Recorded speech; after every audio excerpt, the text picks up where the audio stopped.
নমস্কার। আপনারা একটু বয়স্ক মুখ দেখে মুখ ফেরাবেন না দয়া করে। জানি সোশ্যাল মিডিয়াতে তরুণীদের ভিড়। তাদেরই মানুষ দেখতে চায়, তাদের কথা শুনতে চায়। সত্যি তারা ভালো বলে, তারা অত্যন্ত দক্ষ, যোগ্য হয়ে উঠেছে। মহিলা মুক্ত সর্বপ্রথম সোশ্যাল মিডিয়াতে সবথেকে বেশি গ্রহণযোগ্য। তবে ইদানিং বয়স্ক মানুষরাও কিন্তু বিভিন্ন গ্রুপ করে করে তারাও মিডিয়াতে আসছেন, ফেসবুকে আসছেন, ইউটিউবে আসছেন, বিভিন্ন ইনস্টাগ্রাম, বিভিন্ন ফোরামে তাদেরও আস্তে আস্তে আস্তে আস্তে আত্মপ্রকাশ ঘটছে। মানুষ পছন্দ করছে এই মিডিয়াটাকে। সেই জায়গায় দাঁড়িয়ে আজকে আপনারা জানেন কি একটা দারুণ দিন। কাল রাত 12টার পরের থেকে এই দিনটা দিনটার মধ্যেই ছিলাম। একটা কবিতা লিখলাম। সবাই তো জানেন, সবাই কবি। তাই আমিও সাংবাদিকতা করেছি প্রায় 40 বছর। প্রায় 4টে যে ফরম্যাট, সব ফরম্যাটেই কাজ করেছি। Audio visual, print and social, 4টে ফরম্যাটেই কাজ করেছি। বইটইও লিখেছি, সাংবাদিকতার উপরও লিখেছি। আমি গোয়েন্দা পছন্দ করি। প্রায় 27টা সব মিলিয়ে বই লিখেছি। তার মধ্যে গোয়েন্দা বই, উপন্যাস আমার সবথেকে বেশি। কিন্তু সবগুলো এখনও পাবলিশ করতে পারিনি, আমার সেই ক্ষমতা হয়ে ওঠেনি। কিছু পাবলিশড হয়েছে। এবং পাবলিশারদের তো আপনারা জানেন, তাদের তাদের কাছে পাত্তা পাওয়া খুব মুশকিল। হয় রাজনৈতিক থাকতে হবে, না হলে পয়সা দিতে হবে। আমি কোনোটাই ব্যবহার করতে পছন্দ করি না। যাই হোক, লিখে রেখে যাব, যদি কোনো দিন কারোর পছন্দ হয় সে এটা করবে। যাই হোক, তার থেকে বড় কথা হচ্ছে যে মাতৃভাষাটা তো আমরা এই দিনটাতে কিছুতেই নিজেকে সরিয়ে রাখতে পারি না, সরিয়ে রাখাও যায় না। তাই কালকে রাতের থেকে একটা কবিতা লিখলাম। ভালো লাগলে বলবেন। কিছু অপ্রাসঙ্গিক কথাও এসে গেছে সঙ্গে, সময় উপযোগী, কিন্তু কেউ অন্যভাবে মনে করবেন না। আমি নিজে রাজনীতি করি না, যদিও মামাটি মানুষ বলে একটা পত্রিকা 2009-এ আমি আরএনআই করেছিলাম। সেই থেকে পত্রিকাটা চালাই। আমি মমতার ব্যক্তিগত ফ্যান। মমতার যতগুলো বই, তার নিয়ে আমি একাধিক বইও লিখেছি।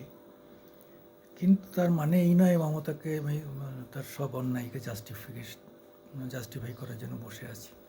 কেন, আমি তার কাছ থেকে 1 পয়সারও কোনো সুবিধা নেইনি, কোনো সুযোগ সুবিধা নেইনি। কাজে আমারও কোনো বাধ্যতামূলক নেই যে তার হয়ে গাইতে হবে।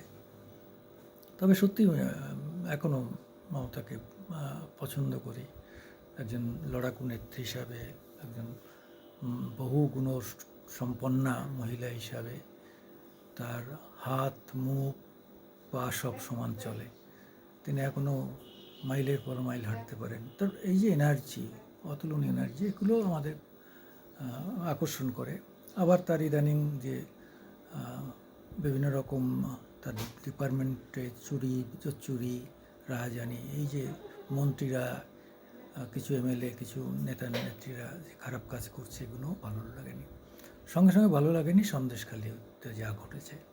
আমি স্পটে গিয়েছিলাম। এটা আমার একটা রোগ যে বড় ঘটনা ঘটলে আমি স্পটে যাবই, যত বাধা হোক। কেননা স্পটে না গেলে লোকের মুখে ঝাল খাওয়াটা আমার একদম অপছন্দ।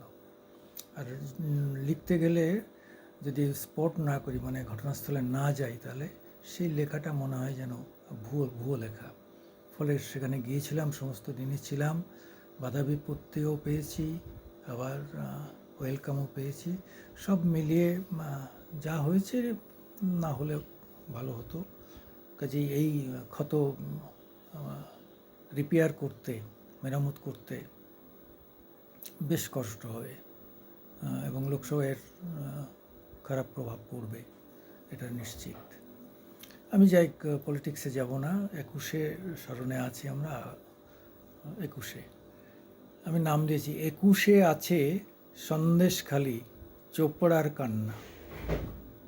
21-এ আছে সন্দেশখালি চোপড়ার কান্না।